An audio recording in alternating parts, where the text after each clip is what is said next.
स्वागत है आपका अर्बन न्यूज़ में। मैं आपके साथ वासंती कलाल। ಕರ್ನಾಟಕದಲ್ಲಿ ಪ್ರತಿನಿತ್ಯ ಒಂದಲ್ಲ ಒಂದು ಮೂಲಭೂತ ಸೌಕರ್ಯಗಳ ದರ ಏರಿಕೆ ಆಗ್ತಾ ಇದೆ.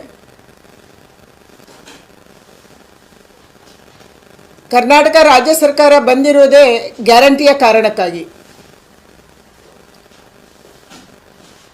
ಗ್ಯಾರಂಟಿಗಳನ್ನು ಘೋಷಣೆ ಮಾಡಿದ್ರು, ಜನ ಅದರ ಹಿಂದೆ ಬಿದ್ದರು.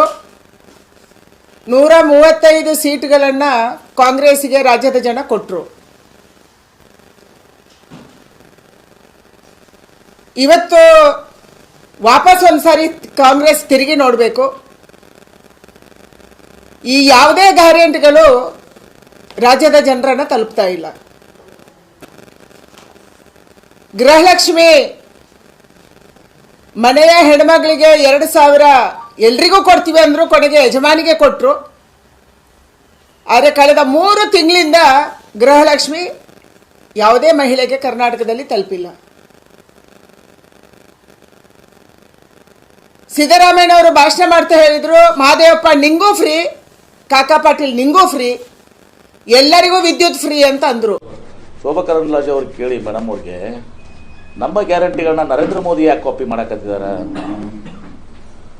ಮಹಾರಾಷ್ಟ್ರದಲ್ಲಿ ಲಾಡ್ಕಿ ಬೆಹನಾ ಸ್ಕೀಮ್ ಕೊಟ್ರಿ, ನಮ್ಮ ನೋಡಿ ಏನ್ರಿ. ದಿಲ್ಲಿಯಲ್ಲಿ ನೀವು ಎಲ್ಲ ಇದು ಮಾಡಿದ್ರಿ.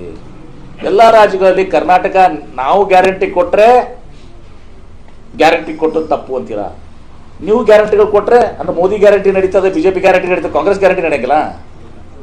ನಮ್ದು ಕಾಪಿ ಮಾಡ್ತಾ ಇದ್ದೀರಲ್ಲ ನೀವು.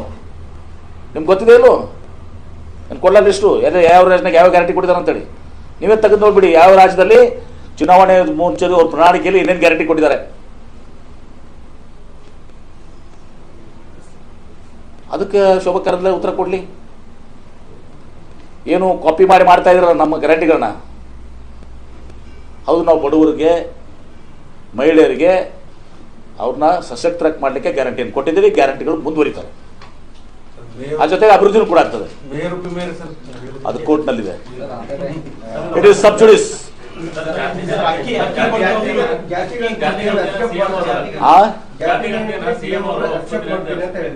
ನೋಡ್ರಿ, ನನ್ನ ಗಮನಕ್ಕೆ ಬಂದಿಲ್ಲ. ನಾವು ಜಾತಿ ಗಣತಿಗೆ ಯಾರು ಇರ್ತಲ್ಲ, ಯಾರಿಗೂ ಅನ್ಯಾಯ ಆಗಬಾರ್ದು ಅಷ್ಟೇ. ಯಾಕಂದ್ರೆ ನಾವು ನೋಡಿಲ್ಲ ಅಂತ. ನೀತಿಯನ್ನ ಮಾಡ್ತಾ ಇದ್ದಾರೆ. ಲಿಂಗಾಯತ, ಒಕ್ಕಲಿಗ, ಬ್ರಾಹ್ಮಣ, ಉಪಜಾತಿಗಳನ್ನು ಮಾಡ್ತಾ ಇದ್ದಾರೆ. ಮೇಜರ್ ಜಾತಿ ಹೊಡೆಯಬೇಕಂತ ಮಾಡ್ತಾ ಇದ್ದಾರೆ ಅಂತ ಯಾರು ನೋಡಿ. ಜಾತಿ ಗಣತಿ ಬಗ್ಗೆ ಯಾರ್ದು ವಿರೋಧ ಇಲ್ಲ. ಆದರೆ ಇಷ್ಟೇ, ಯಾರಿಗೂ ಯಾವುದೇ ಒಂದು ಸಮುದಾಯ, ಲಿಂಗಾಯತ ಇರ್ಬೋದು, ಒಕ್ಕಲಿಗ ಇರ್ಬೋದು, ಬ್ರಾಹ್ಮಣರು ಇರ್ಬೋದು, ದಲಿತರು ಇರ್ಬೋದು, ಹಿಂದುಳಿದವರು ಇರ್ಬೋದು, ಅಲ್ಪಸಂಖ್ಯಾತರು ಇರ್ಬೋದು, ಯಾರೇ ಇರ್ಬೋದು, ಯಾರಿಗೂ ಕೂಡ ಅನ್ಯಾಯ ಆಗಬಾರ್ದು. ನಮ್ಮಲ್ಲಿನೂ ಕೂಡ ಕೆಲವೊಂದು ಗೊಂದಲಗಳಿದಾವೆ. ನಾನು ಹಿಂದೆನೂ ಕೂಡ ಪದೇ ಪದೇ ಹೇಳಿದ್ದೀನಿ.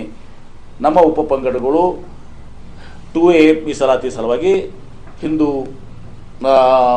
ಬಣಿಜ್ಗೆ ಅಂತ ಬರ್ಸಿದ್ದಾರೆ, ಹಿಂದೂ ಸಾದರ ಅಂತ ಬರ್ಸಿದ್ದಾರೆ, ಹಿಂದೂ ಕುಡುವಕಲ್ಗ ಅಂತ ಬರ್ಸಿದ್ದಾರೆ, ಹಿಂದೂ ರೆಡ್ಡಿ ಅಂತ ಬರ್ಸಿದ್ದಾರೆ, ಲಿಂಗಾಯತ ಅಂತ ಬರ್ಸಿಲ್ಲ. ಅವ್ರು ಕೌಂಟ್ ಮಾಡಿದರೆ ಜನಸಂಖ್ಯೆ ಕಡಿಮೆ ಆಗ್ತದೆ. ಅವ್ರನ್ನ ಒಂದೇ ಹೆಡ್ನಲ್ಲಿ ತೊಗೊಂಡು ಲಿಂಗಾಯತ, ಇವೆಲ್ಲ ಲಿಂಗಾಯತ ಉಪಪಂಗಡಗಳು ಕಾಣಿಗ, ಇವೆಲ್ಲ ಲಿಂಗಾಯತ ಉಪಪಂಗಡ ಗೊತ್ತಿದೆ. ಎಲ್ಲ ಲಿಂಗಾಯತ ಉಪಪಂಗಡ ಒಂದು ಕಡೆ ತಗೊಳ್ಳಿ. ಒಕ್ಕಲಿಗರಲ್ಲಿ ಭಾಳಷ್ಟು ಉಪಪಂಗಡಗಳು ಅಲ್ಲ, ಒಕ್ಕಲಿಗರ ಅಡಿಯಲ್ಲೇ ಅವೆಲ್ಲ ಕಳಿಸ್ರಿ, ಅವ್ರು ಏನೇ ಬರ್ಸಿರ್ಲಿ ಅದನ್ನು ತಗೊಳ್ಬೇಕು ಅಂತೇಳಿ ನಾವು ರಿಪೋರ್ಟ್ ನೋಡಿಲ್ಲ. ರಿಪೋರ್ಟ್ ನೋಡಲಾರ್ದೆ ಹೇಳುವಂಥದ್ದು ಆಗಬಾರ್ದು. ರಿಪೋರ್ಟ್ ಬಂದಮೇಲೆ ಅದಾಗ ಏನಾರು ಕಳಿಸಿದ್ರೆ ಮುಖ್ಯಮಂತ್ರಿಗಳಿಗೆ ಹೇಳ್ತೀವಿ, ನೋಡಿದ್ರಲ್ಲ ಈ ರೀತಿ ಮಾಡಿ ಅಂತ ನಾವು ವಿನಂತಿನೂ ಮಾಡ್ಕೊಂಡಿದ್ದೀವಿ. ಆ ರಿಪೋರ್ಟ್ನಲ್ಲಿ ಆ ಥರ ಏನೋ ಆಗಿದ್ರೆ ಅದೆಲ್ಲವನ್ನ ಒಂದೇ ಕಡೆ ಕೌಂಟ್ ಮಾಡಿ ಅದು ಮಾಡಬೇಕು ಅಂತೇಳಿ ನಾವು ಒತ್ತಾಯ ಮಾಡ್ತೀವಿ.